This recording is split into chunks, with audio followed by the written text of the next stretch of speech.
Hello friends, welcome to the study Sudeep YouTube channel. ನೀವೇನಾದರೂ ನಮ್ಮ channel ಹೊಸಬರಾದರೆ subscribe ಮಾಡಿಕೊಳ್ಳಿ ಮತ್ತು ಲೈಕ್ ಮಾಡಿ, ಅದೇ ರೀತಿಯಾಗಿ ಶೇರ್ ಮಾಡಿ, ಅದೇ ರೀತಿ ಪಕ್ಕದಲ್ಲಿರೋ ಬೆಲ್ಲೈಕನನ್ನು ಪ್ರೆಸ್ ಮಾಡಿ. ಯಾಕಂದರೆ ನಾವು ಅಪ್ಲೋಡ್ ಮಾಡೋ ವೀಡಿಯೋನು ನೀವು ಬೇಗನೆ ನೋಟಿಫಿಕೇಷನ್ ಮಾತ್ರ ನೋಡ್ಬೋದು. ಇವತ್ತಿನ ವೀಡಿಯೋದಲ್ಲಿ ನಾವು ಸ್ಪರ್ಧಾ ವಿಜೇತ ಏಪ್ರಿಲ್ ತಿಂಗಳ ಮ್ಯಾಗ್ಝಿನನ್ನು ನೋಡೋಣ. ಮುಂದಿನ ಭಾಗವನ್ನು ನೋಡೋಣ ಇವತ್ತಿನಲ್ಲಿ. ಅಂದರೆ ಅರುಣಾಚಲ ಪ್ರದೇಶದಲ್ಲಿ ವಿಶ್ವದ ಅತಿ ಉದ್ದದ ಜೋಡಿ ಪಥ ಅಂದರೆ ಯಾವುದಂದ್ರೆ ಅದು ಶೆಲ್ಲಾ ಸುರಂಗ ಮಾರ್ಗ ಲೋಕಾರ್ಪಣೆ ಇತ್ತೀಚೆಗೆ ಮಾಡಲಾಗಿದೆ. ಅರುಣಾಚಲ ಪ್ರದೇಶದಲ್ಲಿ ಸಮುದ್ರ ಮಟ್ಟದಿಂದ 13,000 ಅಡಿ ಎತ್ತರದಲ್ಲಿ ನಿರ್ಮಿಸಲಾಗಿರುವ ವಿಶ್ವದ ಅತಿ ಉದ್ದದ ಜೋಡಿ ಪಥ ಶೆಲ್ಲಾ ಸುರಂಗ ಮಾರ್ಗವನ್ನು ಪ್ರಧಾನಿ ಮೋದಿಯವರು ಉದ್ಘಾಟಿಸಿದರು. ಎಲ್ಲಿ? ಅರುಣಾಚಲ ಪ್ರದೇಶದ ರಾಜಧಾನಿಯಾದ ಇಟಾನಗರದಲ್ಲಿ. ಅದೇ ರೀತಿಯಾಗಿ ಇದೇ ಸಂದರ್ಭದಲ್ಲಿ ಮಣಿಪುರ, ಮೇಘಾಲಯ, ನಾಗಾಲ್ಯಾಂಡ್, ಸಿಕ್ಕಿಂ, ತ್ರಿಪುರ, ಅರುಣಾಚಲ ಪ್ರದೇಶದಲ್ಲಿ ಕೈಗೊಳ್ಳಲು ಉದ್ದೇಶಿಸಿರುವ 55,600 ಕೋಟಿ ಮೊತ್ತದ ಹಲವು ಅಭಿವೃದ್ಧಿ ಯೋಜನೆಗಳನ್ನು ಉದ್ಘಾಟಿಸಿದರು ಹಾಗೂ 10,000 ಕೋಟಿ ರೂಪಾಯಿಗಳ ಉನ್ನತೀಕರಣ ಯೋಜನೆಗೆ ಚಾಲನೆ ನೀಡಿದ್ದಾರೆ. ವಿಶ್ವದ ಅತಿ ಉದ್ದ ಜೋಡಿ ಪಥ ಯಾವುದಪ್ಪ ಅಂತಂದರೆ ಅದೇ ಶೆಲ್ಲಾ ಸುರಂಗ ಮಾರ್ಗ. ಅದು ಶೆಲ್ಲಾ ಸುರಂಗ ಮಾರ್ಗ. ಇದು ಕಂಡುಬರೋದು ಅರುಣಾಚಲ ಪ್ರದೇಶದಲ್ಲಿ. ಗಡಿ ರಸ್ತೆ ಸಂಘಟನೆ ಸುಮಾರು 825 ಕೋಟಿ ರೂಪಾಯಿಗಳ ವೆಚ್ಚದಲ್ಲಿ ಶೆಲ್ಲಾ ಸುರಂಗ ಮಾರ್ಗವನ್ನು ನಿರ್ಮಿಸಲಾಗಿದ್ದು, ಈ ಸುರಂಗ ಮಾರ್ಗವು ವಿಶ್ವದ ಅತಿ ಉದ್ದದ ಜೋಡಿ ಪಥ ಸುರಂಗ ಮಾರ್ಗವಾಗಿದೆ. ಭಾರತದ ರಕ್ಷಣಾ ವ್ಯವಸ್ಥೆಗೆ ಅತ್ಯಂತ ಮಹತ್ವದಾದಂಥ ಸುರಂಗ ಮಾರ್ಗವಾಗಿದೆ. ಯಾವುದು? ಇದು ಶೆಲ್ಲಾ ಸುರಂಗ ಮಾರ್ಗ. ಅದೇ ರೀತಿಯಾಗಿ ಈ ಸುರಂಗ ಮಾರ್ಗದ ಮಹತ್ವ ನೋಡೋದಾದರೆ, ಈ ಸುರಂಗ ಮಾರ್ಗವು ಭಾರತ ಮತ್ತು ಚೀನಾ ನಡುವಿನ ವಾಸ್ತವಿಕ ನಿಯಂತ್ರಣ ರೇಖೆ ಯಾವುದಪ್ಪ ಅಂತಂದರೆ LACಗೆ ಸಮೀಪದಲ್ಲಿದೆ ಮತ್ತು ಆ ಕಟ್ಟಿನ ದೃಷ್ಟಿಯಿಂದ ನಿರ್ಣಾಯಕವಾಗಿದೆ. ಇದು ಸರ್ವ ಋತು ಬಳಕೆ ಮಾರ್ಗವಾಗಿದ್ದು, ಪ್ರಯಾಣದ ಅವಧಿಯನ್ನು ಸುಮಾರು 1 ತಾಸು ಕಡಿಮೆ ಮಾಡಲಾಗ್ತದೆ. ಇದರಲ್ಲಿಂದ ಚೀನಾ ಜೊತೆಗಿನ ವಾಸ್ತವ ಗಡಿ ನಿಯಂತ್ರಣಕ್ಕೆ LAC ಬಳಿ ನಿರ್ಮಾಣ ಮಾಡಲಾಗಿರುವ ಈ ಸುರಂಗ ಮಾರ್ಗವು ರಕ್ಷಣಾ ಕಾರ್ಯತಂತ್ರದ ಮುಖ್ಯ ಭಾಗವಾಗಿದೆ, ಪ್ರಮುಖ ಭಾಗವಾಗಿದೆ. ಅದೇ ರೀತಿಯಾಗಿ ಈ ಸುರಂಗ ಮಾರ್ಗ ಬಳಸಿ ಅರುಣಾಚಲ ಪ್ರದೇಶದ ಗಡಿ ವಾಸ್ತವಿಕ ರೇಖೆಗೆ ಸೇನಾಪಡೆಗಳು ಹಾಗೂ ಶಸ್ತ್ರಾಸ್ತ್ರಗಳನ್ನು ಭೂಕುಸಿತ, ಹಿಮಪಾತದಂಥ ಪ್ರತಿಕೂಲ ಹವಾಮಾನ ಸಂದರ್ಭದಲ್ಲೂ ರವಾನಿಸಬಹುದಾಗಿದೆ. ಯಾವುದು? ಶೆಲ್ಲಾ ಸುರಂಗ ಮಾರ್ಗದಿಂದ. ಶೆಲ್ಲಾ ಸುರಂಗ ಮಾರ್ಗದ ಸಂಪರ್ಕ ನೋಡೋದಾದರೆ, ಶೆಲ್ಲಾ ಸುರಂಗ ಮಾರ್ಗವು ಅರುಣಾಚಲ ಪ್ರದೇಶದ ಬಲ್ಲಿಪಾರ ಚೆರಿದುವಾರ್ ಇಂದ ತವಾಂಗ್ ನಡುವೆ ಎಲ್ಲ ಋತುಗಳ ಸಂಪನ್ಮೂಲ ಅನುಕೂಲವಾಗಿದೆ. ಅದೇ ರೀತಿಯಾಗಿ ಶೆಲ್ಲಾ ಸುರಂಗವು ತವಾಂಗ್ ವಲಯದ ಆರ್ಥಿಕ ಸಮೃದ್ಧಿಗೆ ನೆರವಾಗಲಿದೆ. ಇದು ವಾಣಿಜ್ಯ, ಪ್ರವಾಸೋದ್ಯಮ, ಉದ್ಯೋಗ ಮತ್ತು ಒಟ್ಟಾರೆ ಅಭಿವೃದ್ಧಿ ಸಹಕಾರಿಯಾಗಲಿದೆ ಇದು. ಅದೇ ರೀತಿಯಾಗಿ ಶೆಲ್ಲಾ ಸುರಂಗದ ಎತ್ತರ ನೋಡೋದಾದರೆ, ಶೆಲ್ಲಾ ಸುರಂಗ ಮಾರ್ಗವು ಸಮುದ್ರ ಮಟ್ಟದಿಂದ 13,000 ಅಡಿ ಎತ್ತರದಲ್ಲಿ ನಿರ್ಮಿಸಲಾಗಿದೆ. ಯಾವುದು? ಇದನ್ನೇ ಶೆಲ್ಲಾ ಸುರಂಗ ಮಾರ್ಗ. ಈ ಯೋಜನೆಗೆ ಶಂಕುಸ್ಥಾಪನೆ ಮಾಡಿದ ಯಾವಪ್ಪ ಅಂದರೆ 2019ರ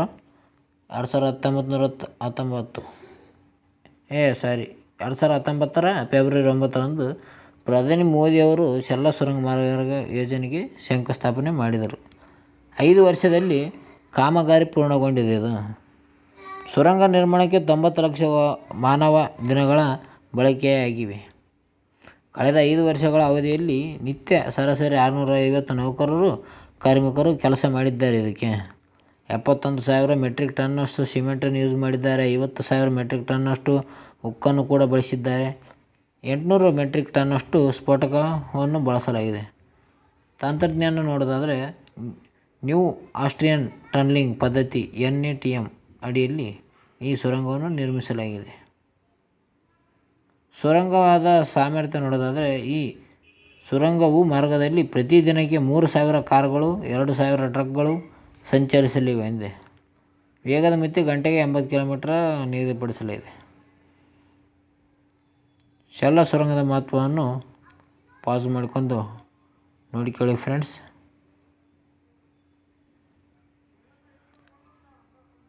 ಮೊಜಾಂಬಿಕ್ನ ನಕಾಲದಲ್ಲಿ ಭಾರತ ಮತ್ತು ಮೊಜಾಂಬಿಕ್ ತಾಂಜೇನಿಯಾ ತ್ರಿಪಕ್ಷೀಯ ಸಮಾವೇಶ ನಡೆದಿದೆ.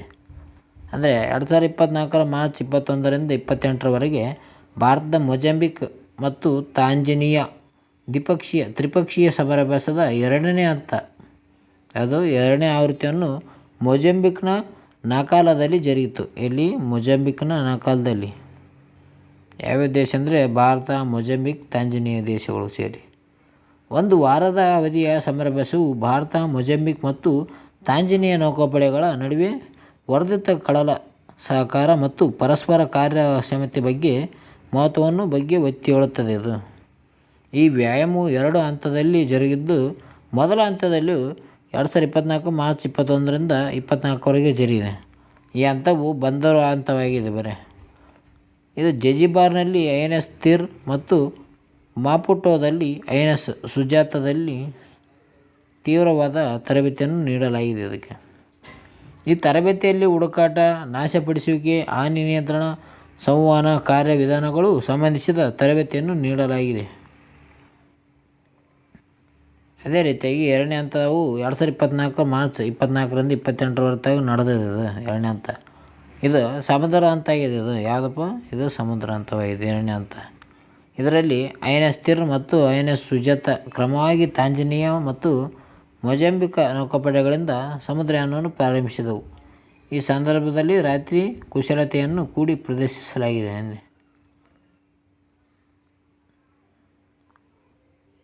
ದ್ವೈವಾರ್ಷಿಕ ನೌಕಾಪಡೆಯ ಕಮಾಂಡರ್ಗಳ ಸಮ್ಮೇಳನ 2024 ಎಲ್ಲಿ ನಡೀತದೆ ಅಂದರೆ ನವದೆಹಲಿಯಲ್ಲಿ. ದ್ವೈವಾರ್ಷಿಕ ನೌಕಾಪಡೆಗಳ ಕಮಾಂಡರ್ಗಳ ಸಮ್ಮೇಳನ 2024ರ ಮೊದಲ ಆವೃತ್ತಿಯು 2024 ಮಾರ್ಚ್ 5ರಿಂದ 8ರವರೆಗೆ ನವದೆಹಲಿಯಲ್ಲಿ ಜರುಗಿದೆ. ಈ ಸಮ್ಮೇಳನದಲ್ಲಿ ಮಿಲಿಟರಿ ಕಾರ್ಯತಂತ್ರಗಳ ಮಟ್ಟದಲ್ಲಿ ಪ್ರಮುಖ ಕಡಲ ಭದ್ರತಾ ವಿಷಯಗಳ ಕುರಿತು ಚರ್ಚಿಸಲಾಗಿದೆ. ಈ ಸಮ್ಮೇಳನದ ಉದ್ಘಾಟನಾ ಅವಧಿಯು INS ವಿಕ್ರಮಾದಿತ್ಯದಲ್ಲಿ ಜರುಗಿತು. ರಕ್ಷಣಾ ಸಚಿವರಾದ ರಾಜನಾಥ್ ಸಿಂಗ್ ಅವರು ಉದ್ಘಾಟನಾ ಅಧಿವೇಶನವನ್ನು ಅಧ್ಯಕ್ಷತೆಯನ್ನು ವಹಿಸಿದ್ದಾರೆ. ಅದೇ ರೀತಿಯಾಗಿ 2024 ಮಾರ್ಚ್ 8ರಂದು ನಡೆದ ಸಾಗರ್ ಮಂಥನ್ ಕಾರ್ಯಕ್ರಮದಲ್ಲಿ ನೌಕಾ ಕಮಾಂಡರ್ಗಳು ಭಾಗವಹಿಸಿದ್ದಾರೆ.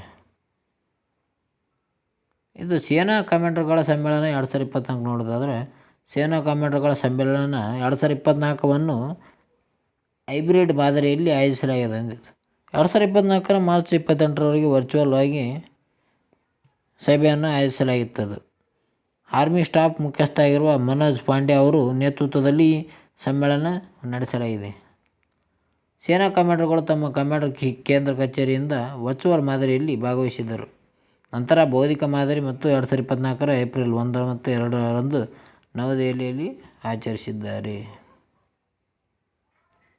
ಅದೇ ರೀತಿಯಾಗಿ ಈ ಸಮ್ಮೇಳನದಲ್ಲಿ ಭೌಗೋಳಿಕ, ರಾಜಕೀಯ, ಭೂದೃಶ್ಯ ಮತ್ತು ರಾಷ್ಟ್ರೀಯ ಭದ್ರತೆಯ ಕುರಿತು ವಿಶೇಷ ವಿಷಯ ತಜ್ಞರಿಂದ ಮಾತುಕತೆಗಳನ್ನು ನಡೆಸಲಾಗಿದೆ. ಮುಂದಿನ ನೋಡೋದಾದರೆ, ಏಪ್ರಿಲ್ 1ರಿಂದ ಮನ್ರೇಗಾ ಕೂಲಿ ದರ ಏರಿಕೆ ಆಗಲಿದೆ. ಎಲ್ಲಿ ಕರ್ನಾಟಕ ಕೂಲಿ ದರ ಎಷ್ಟು ದಿನಕ್ಕೆ ಎಷ್ಟಪ್ಪ ಅಂದ್ರೆ 349.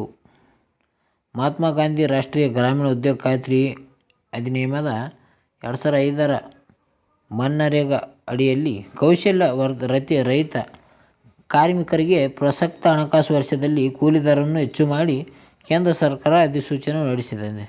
ಕೇಂದ್ರ ಗ್ರಾಮೀಣಾಭಿವೃದ್ಧಿ ಸಚಿವಾಲಯವು ಹೊರಡಿಸಿರುವ ಹೊಸ ಕೂಲಿ ದರವು 2024 ಏಪ್ರಿಲ್ 1ರಿಂದ ಜಾರಿಗೆ ಬಂದಿದೆ. ಎಷ್ಟಪ್ಪ ಅಂದರೆ ಇದು 349 ರೂಪಾಯಿ ಆಗಿದೆ. ಅಂದರೆ ಕರ್ನಾಟಕದಲ್ಲಿ ದಿನದ ಕೂಲಿ ನೋಡೋದಾದರೆ, ಕರ್ನಾಟಕದಲ್ಲಿ ಕೂಲಿಯು 10.44% ಹೆಚ್ಚಳವಾಗಿದೆ. ಈಗಿರುವ ದೈನಂದಿನ 316 ಕೂಲಿಯು 2024 ಏಪ್ರಿಲ್ 1ರಿಂದ 349 ಏರಿಕೆ ಆಗಲಿದೆ.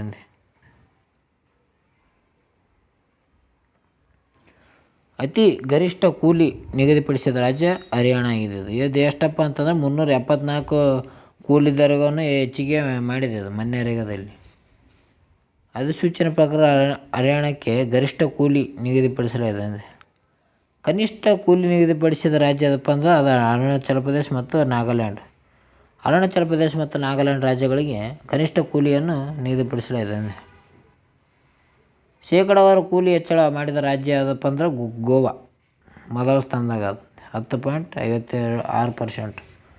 ಗೋವಾ ರಾಜ್ಯವು 10.56% ಕೂಲಿಯನ್ನು ಏರಿಕೆ ಮಾಡುವ ಮೂಲಕ ದೇಶದಲ್ಲಿ ಶೇಕಡಾವಾರು ಕೂಲಿಯನ್ನು ಹೆಚ್ಚು ಮಾಡಿದ ರಾಜ್ಯವಾಗಿದೆ ಇದು.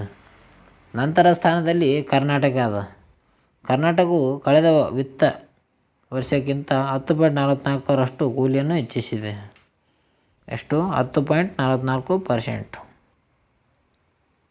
ಅತಿ ಕಡಿಮೆ ಶೇಕಡಾವಾರು ಕೂಲಿ ಹೆಚ್ಚಳ ಮಾಡಿದ ರಾಜ್ಯ ಉತ್ತರ ಪ್ರದೇಶ ಮತ್ತು ಉತ್ತರಾಖಂಡ ಆಗಿವೆ. ಅದೇ ರೀತಿಯಾಗಿ ಕರ್ನಾಟಕದಲ್ಲಿ ನರೇಗಾ ಅಡಿಯಲ್ಲಿ 2023-24 ಸಾಲಿನ 13 ಕೋಟಿ ಮಾನವ ದಿನ ಸೃಜನೆ. ನರೇಗಾದ ಅಡಿಯಲ್ಲಿ 2023-24 ಸಾಲಿನ 2024 ಮಾರ್ಚ್ 20ರವರೆಗೆ ಕರ್ನಾಟಕದಲ್ಲಿ 13 ಕೋಟಿ ಮಾನವ ದಿನಗಳು ಸೃಜನೆಯಾಗಿವೆ. ಇವು ಕೆಲಸ ಮಾಡವು. ಜೊತೆಗೆ ರಾಜ್ಯದ 15 ಜಿಲ್ಲೆಗಳಲ್ಲಿ ಮಾನವ ದಿನ ಸೃಜನೆಯಲ್ಲಿ ಗುರಿ ಮೀರಿದ ಸಾಧನೆಯಾಗಿದೆ. ಕೂಲಿ ದರ ಹೆಚ್ಚಳ ಮಾನದಂಡ ನೋಡೋದಾದರೆ ಮನ್ರೇಗಾ ಕಾಯ್ದೆ ಇದು 2005ರ ವಿಭಾಗ 6ರ ಉಪವಿಭಾಗ ಮತ್ತು 1ರ ಅಡಿಯಲ್ಲಿ ಕೇಂದ್ರ ಸರ್ಕಾರ ಗ್ರಾಮೀಣ ಅಭಿವೃದ್ಧಿ ಸಚಿವಾಲಯವು ಕೂಲಿ ನಿಗಮವನ್ನು ಮಾಡುತ್ತದೆ.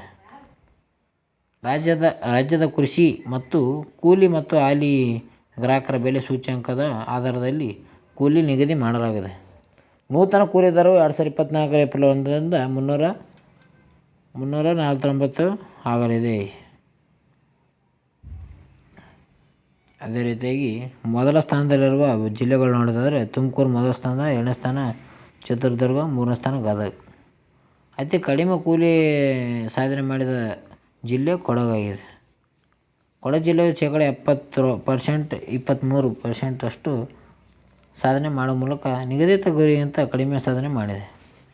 ಜಗತ್ತಿನ ಅತಿ ದೊಡ್ಡ ಸಾಮಾಜಿಕ ಭದ್ರತಾ ಕಾರ್ಯಕ್ರಮ ಮಹಾತ್ಮ ಗಾಂಧಿ ರಾಷ್ಟ್ರೀಯ ಗ್ರಾಮೀಣ ಉದ್ಯೋಗ ಖಾತ್ರಿ ಯೋಜನೆ ಇದು ಮನ್ರೇಗಾ. ಅದೇ ರೀತಿಯಾಗಿ ಮನ್ರೇಗಾ ಕೂಲಿ ದರ ಹೆಚ್ಚಳ ರಾಜ್ಯವಾರು ನೋಡೋದಾದರೆ ಅಧಿಕ ಪ್ರಮಾಣದಲ್ಲಿ ಹೆಚ್ಚಿಸಿದ ರಾಜ್ಯಗಳು ಕೇಂದ್ರಾಡಳಿತ ಪ್ರದೇಶಗಳು ನೋಡೋದಾದರೆ ಗೋವಾ ರಾಜ್ಯ ಅತಿ ಹೆಚ್ಚು ಕೂಲಿ ದರವನ್ನು ಏರಿಸಿದೆ. ಅದೇ ರೀತಿ ಕರ್ನಾಟಕ 2ನೇ ಸ್ಥಾನ, 3ನೇದಲ್ಲಿ ಆಂಧ್ರ ಪ್ರದೇಶ, 4 ತೆಲಂಗಾಣ, 5 ಚಂಡೀಗಢ.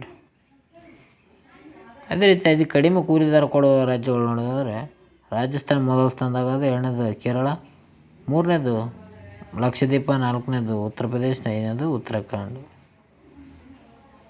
ಮಹಾತ್ಮ ಗಾಂಧಿ ರಾಷ್ಟ್ರೀಯ ಗ್ರಾಮೀಣ ಉದ್ಯೋಗ ಖಾತ್ರಿ ಕಾಯ್ದೆ ಮನ್ರೇಗಾ 2005ರಲ್ಲಿ ಸ್ಥಾಪನೆಯಾಗಿದೆ.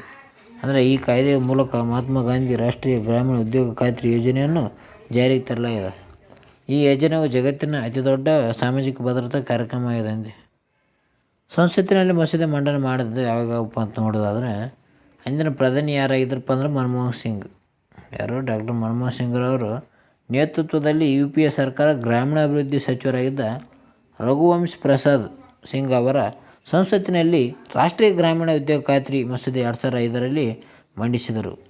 ಈ ಮಸೂದೆ 2005 ಆಗಸ್ಟ್ 23ರಂದು ಲೋಕಸಭೆಗೂ ಮತ್ತು 2024 ಆಗಸ್ಟ್ 24ರಂದು ರಾಜ್ಯಸಭೆಯಲ್ಲೂ ಅಂಗೀಕಾರಗೊಂಡಿತು. 2005ರ ಸೆಪ್ಟೆಂಬರ್ 5ರಂದು ಭಾರತದ ಅಂದಿನ ರಾಷ್ಟ್ರಪತಿಗಳಾದ ಡಾಕ್ಟರ್ APJ ಅಬ್ದುಲ್ ಕಲಾಂ ಅವರನ್ನು ಮಸೂದೆಗೆ ಅಂಕಿತ ಹಾಕಿದರು. ಯಾರು? Doctor APJ Abdul Kalam. ಈ ಮೂಲಕ ರಾಷ್ಟ್ರೀಯ ಗ್ರಾಮೀಣ ಉದ್ಯೋಗ ಖಾತ್ರಿ ಕಾಯ್ದೆಯು ಜಾರಿಗೆ ಬಂದಿತ್ತು. ಈ ಕಾಯ್ದೆ ಅಡಿಯಲ್ಲಿ ಯೋಜನೆ ಜಾರಿಗೆ ತರಲಾಗಿದೆ. ಅದೇ ರೀತಿಯಾಗಿ ಯೋಜನೆ ಚಾಲನೆ ನೀಡಿದ 2006 ಫೆಬ್ರವರಿ 2ರಂದು. ಇದು ಆಂಧ್ರ ಪ್ರದೇಶದ ಅನಂತಪುರನಲ್ಲಿ ಅಂದಿನ ಪ್ರಧಾನಿ ಡಾಕ್ಟರ್ ಮನಮೋಹನ್ ಸಿಂಗ್ರವರು UPA ಅಧ್ಯಕ್ಷ ಆಗಿರುವ ಸೋನಿಯಾ ಗಾಂಧಿ ಅವರ ಚಾಲನೆ ನೀಡಿದರು. ಈ ಹಿನ್ನೆಲೆಯಲ್ಲಿ ಪ್ರತಿ ವರ್ಷ ಫೆಬ್ರವರಿ 2ರಂದು ಮನ್ರೇಗಾ ದಿನವನ್ನಾಗಿ ಆಚರಿಸಲಾಗುತ್ತದೆ. ಯಾವಾಗ? ಫೆಬ್ರವರಿ 2ರಂದು. ಯೋಜನೆ ಜಾರಿ 2006 7. ಮನ್ರೇಗಾ ಕಾರ್ಯಕ್ರಮದ ಮಹತ್ವವನ್ನು ನೋಡಿಕೊಳ್ಳಿ ಫ್ರೆಂಡ್ಸ್. ಯೋಜನೆ ಅನುಷ್ಠಾನ. ಮನ್ರೇಗಾ ಯೋಜನೆಯನ್ನು ಗ್ರಾಮ ಪಂಚಾಯತಿಗಳು ಅನುಷ್ಠಾನಗೊಳಿಸ್ತವೆ. ಯಾವ್ಯಾವಪ್ಪ ಅಂತಂದ್ರೆ ಯೋಜನೆ ಉದ್ಯೋಗದ ಅವಧಿ ನೋಡೋದಾದರೆ ಇದು 100 ದಿನದ ಕೆಲಸ ಆಗಿರ್ತದೆ. ಯಾವುದು? ಮನ್ರೇಗಾ. ಒಂದು ಆರ್ಥಿಕ ವರ್ಷದಲ್ಲಿ ಹೆಚ್ಚುವರಿ 50 ದಿನಗಳವರೆಗೆ ಕೌಶಲ್ಯ ರಹಿತ ವೇತನ ಉದ್ಯೋಗ ಅವಕಾಶ ಇದೆ. ಇದಕ್ಕೆ ರಾಜ್ಯ ಸರ್ಕಾರಗಳು ತಮ್ಮ ಸ್ವಂತ ನಿಧಿಯಿಂದ ಕಾಯ್ದೆಯ ಅಡಿಯಲ್ಲಿ ಖಾತರಿಪಡಿಸಿದ ಅವಧಿಯನ್ನು ಮೀರಿ ಹೆಚ್ಚುವರಿ ದಿನಗಳಲ್ಲಿ ಒದಗಿಸಲು ಅವಕಾಶ ಕಲ್ಪಿಸಲಾಗಿದೆ. ಯೋಜನೆ ಅನುಷ್ಠಾನ ಮೇಲ್ವಿಚಾರಣೆ ನೋಡೋದಾದರೆ ಗ್ರಾಮೀಣಾಭಿವೃದ್ಧಿ ಸಚಿವಾಲಯ ಅದು MRD. ಇದು ರಾಜ್ಯ ಸರ್ಕಾರಗಳ ಸಂಯೋಗದೊಂದಿಗೆ ಮನ್ರೇಗಾ ಸಂಪೂರ್ಣ ಅನುಷ್ಠಾನದ ಮೇಲ್ವಿಚಾರಣೆ ಮಾಡುತ್ತಿದೆ. ಮನ್ರೇಗಾ ಯೋಜನೆ ಪ್ರಮುಖ ಲಕ್ಷಣಗಳನ್ನು ನೋಡಿಕೊಳ್ಳಿ ಫ್ರೆಂಡ್ಸ್. ಅದರಲ್ಲಿ ಪ್ರತಿ ಗ್ರಾಮೀಣ ಕುಟುಂಬಗಳ ಮನ್ರೇಗಾ ಅಡಿಯಲ್ಲಿ ನೋಂದಾಯಿಸುವ ಹಕ್ಕನ್ನು ಹೊಂದಿದೆ. ಅದು ಪಾಸ್ ಮಾಡಿ ನೋಡಿಕೊಳ್ಳಿ ಫ್ರೆಂಡ್ಸ್.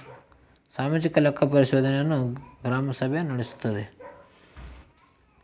ನರೇಗಾ ಯೋಜನೆಯನ್ನು ಮನ್ರೇಗಾ ಆಗಿ ಮರಣಾಂಕನ ಮಾಡಿದೆ ಯಾಕಪ್ಪ ಅಂತಂದ್ರೆ ಮತ್ತೆ ಯಾವಾಗ ಅಂತ ನೋಡೋದಾದ್ರೆ 2009 ಅಕ್ಟೋಬರ್ 2ರಂದು ನರೇಗಾ ಯೋಜನೆಯನ್ನು ಗ್ರಾಮೀಣ ಉದ್ಯೋಗ ಖಾತ್ರಿ ಯೋಜನೆಯನ್ನು ಇದು ಮಹಾತ್ಮ ಗಾಂಧಿ ರಾಷ್ಟ್ರೀಯ ಗ್ರಾಮೀಣ ಉದ್ಯೋಗ ಖಾತ್ರಿ ಯೋಜನೆ ಎಂದು ಮರಣಾಂಕನ ಮಾಡಲಾಯಿತು. ಯಾವಾಗ 2009 ಅಕ್ಟೋಬರ್ 2 ತಾರೀಕು. ಇದು ಮೊದಲೇ ಆದತ್ತಪ್ಪ ಅಂತಂದರೆ ಬರೀ ನರೇಗಾ ಯೋಜನೆ ಇತ್ತು. ಆಮೇಲೆ ಮಹಾತ್ಮ ಗಾಂಧಿ ರಾಷ್ಟ್ರೀಯ ಗ್ರಾಮೀಣ ಉದ್ಯೋಗ ಖಾತ್ರಿ ಯೋಜನೆ ಅಂತ ಆಯ್ತು. ಅದಾಯ್ತು. ಮುಂದೆ ನೋಡೋದಾದರೆ ವಿಶ್ವದ ಅತಿ ಸಂತೋಷದ ದೇಶ ಯಾವುದಪ್ಪ ಅಂತಂದ್ರೆ ಅದು ಫಿನ್ಲ್ಯಾಂಡ್ ಆಗಿದೆ. ಅಂದರೆ 2024 ಮಾರ್ಚ್ 20ರಂದು ವಿಶ್ವಸಂಸ್ಥೆಯು ಅಂತಾರಾಷ್ಟ್ರೀಯ ಸಂತೋಷ ದಿನವನ್ನು ಆಚರಿಸುತ್ತದೆ. ಯಾವಾಗ ಮಾರ್ಚ್ 20ರಂದು. ಈ ದಿನದಂದು ವಿಶ್ವ ಸಂತೋಷ ವರದಿ 2024 ಬಿಡುಗಡೆ ಮಾಡಿದೆ. ಅದರಲ್ಲಿ ಫಿನ್ಲ್ಯಾಂಡ್ ಅತಿ ಸಂತೋಷ ಪೋಷಕ ರಾಷ್ಟ್ರವಾಗಿದೆ. ಮೊದಲ ಸ್ಥಾನದಲ್ಲಿದ್ದಾಗ ಯಾವುದು ಫಿನ್ಲ್ಯಾಂಡ್. ಸತತ 7ನೇ ಬಾರಿಗೆ ಫಿನ್ಲ್ಯಾಂಡ್ ಈ ಕೀರ್ತಿ ದೊರೆತದೆ. ಎಷ್ಟನೇ ಸಲ? 7ನೇ ಸಲ ಇದು ಫಿನ್ಲ್ಯಾಂಡ್ ಸಂತೋಷದ ರಾಷ್ಟ್ರ ಆಗಿದ್ದು. ಈ ವರದಿಯಲ್ಲಿ ಡೆನ್ಮಾರ್ಕ್ 2ನೇ ಸ್ಥಾನದಾಗ ಅದು ಡೆನ್ಮಾರ್ಕ್. ಐಸ್ಲ್ಯಾಂಡ್ 3ನೇ ಸ್ಥಾನ ಮತ್ತು 4ನೇ ಸ್ಥಾನವನ್ನು ಸ್ವೀಡನ್ ದೇಶವು, 5ನೇ ಸ್ಥಾನವನ್ನು ಇಸ್ರೇಲ್ ದೇಶವು ಪಡೆದಿವೆ. ಭಾರತ ದೇಶವು ಸಮೀಕ್ಷೆಗೊಳಪಟ್ಟ 148 ರಾಷ್ಟ್ರಗಳ ಪೈಕಿ 126ನೇ ಸ್ಥಾನವನ್ನು ಪಡೆದಿದೆ. ಅದು ಭಾರತ. 2024 ವಿಶ್ವ ಸಂತೋಷ ಸೂಚ್ಯಂಕದ ವರದಿ ಸಿದ್ಧತೆಯ ಸಮೀಕ್ಷೆಗೊಳಿಸಲ್ಪಟ್ಟ 148 ರಾಷ್ಟ್ರಗಳ ಪೈಕಿ ಭಾರತವು 126ನೇ ಸ್ಥಾನದಲ್ಲಿದೆ. ಎಷ್ಟು? 126ನೇ ಸ್ಥಾನದಾಗ. ಕಳೆದ ವರ್ಷಕ್ಕಿಂತ ಹೋಲಿಸಿದರೆ ಭಾರತದ ಶ್ರೇಯಾಂಕದಲ್ಲಿ ಯಾವುದೇ ಬದಲಾವಣೆ ಆಗಿಲ್ಲ. ಸಾಮಾಜಿಕ ಬಾಂಧವ್ಯ, ದೈಹಿಕ ಮತ್ತು ಮಾನಸಿಕ ಆರೋಗ್ಯ, ಜೀವನ ಶೈಲಿ, ಶಿಕ್ಷಣ, ಆದಾಯ ಮತ್ತು ಜಾತಿ, ಧರ್ಮ ಇತ್ಯಾದಿಗಳು ಭಾರತೀಯ ಜೀವನ ನಿರ್ವಹಣೆಯ ಮೇಲೆ ಪ್ರಭಾವ ಬೀರವೆಂದಿವು.